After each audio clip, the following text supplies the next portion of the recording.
What's up, Flash fans? I'm Mel, and I'm back for another Flash recap episode for you. This video covers episode 120, titled The Trap of the Flash, which aired April 28th, 2015. Due to the length of last week's recap, I'm trying to find a format that shortens it for everyone's enjoyment, and since I'm assuming that you've watched the episode before looking into recap episodes of any kind, I won't go into much detail. I'll just highlight a few things. Or at least that's the plan. So this episode had its focus around Dr. Wells and trying to figure out who he truly is. So there was no new meta-human of the week this time. With that said, let's get started. This episode starts where the previous one left off, with Barry, Caitlin, and Cisco inside the Time Vault, as Cisco calls it, and they just discovered the 2024 article of the Flash's disappearance. Shortly after this discovery and learning that Mrs. Iris West Allen is the author of the disappearance article, the trio meet Gideon, who reveals a few future tidbits, like Barry being the director of CCPD's CSI division and that he created Gideon. Quickly, they question Gideon of Dr. Wells' motives for being there, and they find out that Dr. Wells wants to kill Barry. Fortunately, Gideon doesn't know the true identity of Dr. Wells. Yet before they can ask anything more, Dr. Wells enters the building, and they know this because Cisco put a tracker in his wheelchair. The next order of business for Barry and his friends comes in the form of Cisco's nightmares, which Barry believes to be Cisco's repressed memories of the first timeline he lived through. This is when he confesses to the group that Barry had accidentally time-traveled already. With that in mind, Cisco creates a device that will allow him to access those memories. This whole process I thought was really cool, and yet I still don't understand how Cisco even has those memories if they are from a different timeline.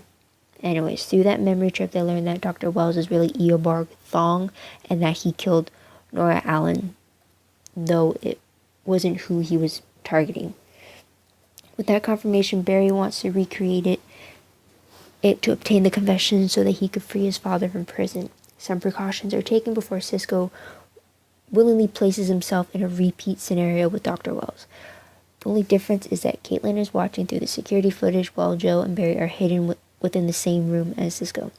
Without fail, Dr. Wells arrives and the scene unfolds in pretty much the same manner. However, before Dr. Wells could kill Cisco, Joe intervenes and shoots at Dr. Wells, who is standing with Cisco inside the machine that keeps Barry out, thanks to Cisco's alterations.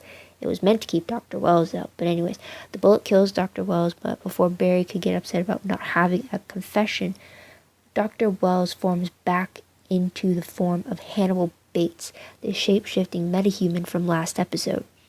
A surprising twist, yet it doesn't make sense in my head, because while it explains how Hannibal was able to walk through Cisco's altered barrier with the machine, Hannibal, as Dr. Wells, showed signs of that super speed hand thing when he was ready to kill Cisco, and yet we learned last week that Hannibal can't replicate another's powers. So how did Hannibal pull it off? Anyway, so over the PA system, the real Dr. Wells reveals to Barry, or I should say the real Reverse Flash, reveals to Barry and the others that he's always one step ahead of them. Shortly after that, Barry discovers that Dr. Wells had surveillance on all of them, and instead of Barry trapping Dr. Wells, the reverse happened. Now on to Eddie and Iris. Their side plot for the episode was Eddie getting ready to propose to Iris while Iris was trying to solve the connecting metahuman cases.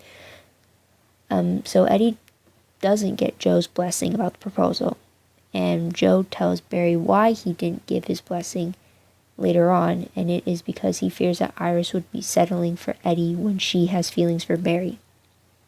And then we have Iris, who tells Barry about her theory in which the particle accelerator did something to people that allowed them to transform into people with powers. So, while the trap was being set for Dr. Wells at Star Labs, Eddie was with Iris to protect her. Yet before he could propose to her, the Reverse Flash intervenes and takes Eddie, who then discovers that the Reverse Flash is a future relative of his. As the Flash tries to catch up to the Reverse Flash, he stops to check on Iris before he promises to her to bring Eddie back. As he's about to leave, Iris grabs a hold of the Flash's hand only to feel actual sparks form between them before he speeds off. Now, I only bring that up because in the flashback, Iris experienced the same sparks moment with Barry when he was in a coma. Because of this similarity that Iris experiences, Iris comes to the conclusion that Barry is the Flash. And now that I brought up the flashbacks, those were centered around Joe, Iris, and Dr. Wells when Barry was in his 9-month coma. For Joe, he was featured when Dr. Wells approached him about transferring Barry to Star Labs. Iris was featured when she visited Barry the day that Eddie first asked her out, and she even called her acceptance a dumb move. And the final flashback sequence was with Dr. Wells when he spoke to an unconscious Barry about fate and how he needs Barry alive in order for him to return home when he originally traveled to the past to kill Barry.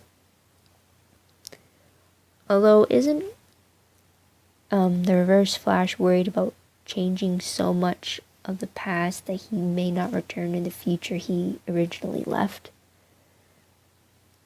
I don't know.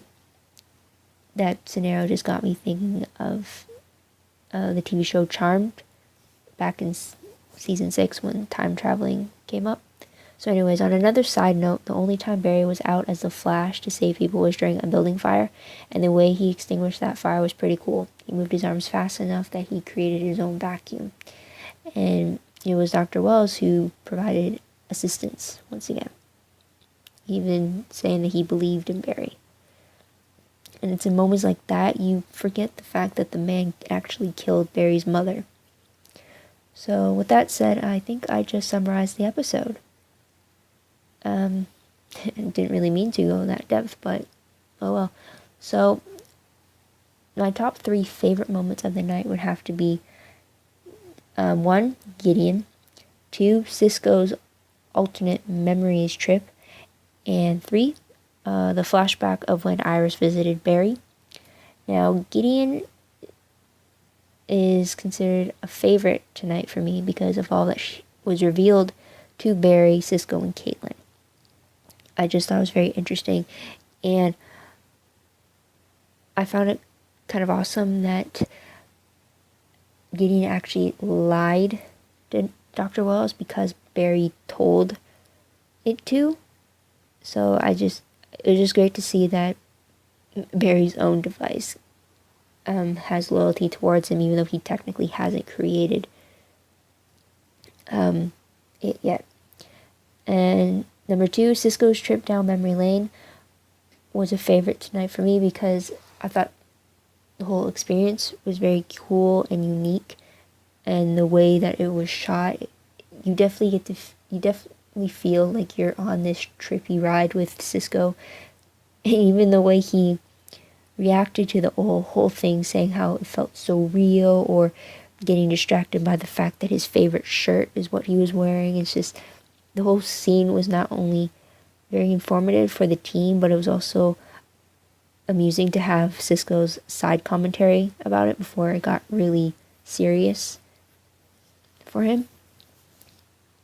And while I love that scene, it still confuses me as to why he remembers that, like I said. And if you actually know why he remembers, or if they actually said it in the episode and I just missed it, leave a comment below. I would love to know. And then third one, I really like Iris's visit with Barry in a coma because of what she says to him. Iris comes to tell Barry that she misses him and how that he had put her family back together again when he came to live with her, or live with them. And I truly felt like she genuinely loved him more than a friend. In that moment, it felt like she viewed him as her whole world, in a sense. It was definitely a different vibe than what I got when we first see Barry and Iris together in the pilot. So I just liked that. The one thing that I didn't like in the episode was the plans for a wedding proposal from Eddie. I mean, didn't Eddie just ask Iris to move in with him a few months ago? I believe it was around Christmas. And I mean, I think asking her to propose now is a little fast. I mean, I could be wrong, but to me it seems like it's coming off pretty fast since we just got him to ask her to move in with him.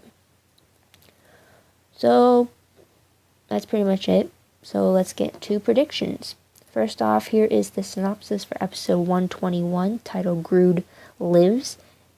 And it is, Barry must deal with Reverse Flash's latest threat to a member of the group. To make matters worse, Dr. Wells unleashes Grood on the city in order to distract Barry and the team. Joe, Barry, and Cisco head down into the sewers to catch Grood, but the gorilla quickly gets the upper hand after he kidnaps Joe. Iris and Barry have a heart-to-heart talk. That being said, Gorilla Grood is the opposing metahuman next week. They'll keep the team distracted. But from another promo, it seems like Iris may confront Barry about being the Flash. Can't wait to see how that goes down. And as for my predictions for the remaining episodes of the season, I think the Reverse Flash is going to be the main villain that Barry will be focused on. And it also has been released that episode 122 brings the return of Oliver Queen, Firestorm, Captain Cold, the Weather Wizard, Mark Martin, and then Deathbolt, who was introduced in 319 of Arrow, are all going to be coming to Central City. That's one hell of a reunion episode. And I'm just excited to see Steven and Robbie Amell on screen together. I can't wait to see how that works out. So that is all for this Flash fan. If you have questions or answers of your own for me, don't forget to leave a comment below. If you have predictions or theories you want to share, leave a comment below. If you just want to say hi, leave a comment below. Also, in the comments below, tell me which format you prefer for this recap. Do you want the summarized version that I gave last week, or do you want me to talk about my likes and dislikes for the episode, which is kind of what I tried in this one? Just let me know, and don't forget to like, subscribe, and to check out my other videos. Until next time, bye guys.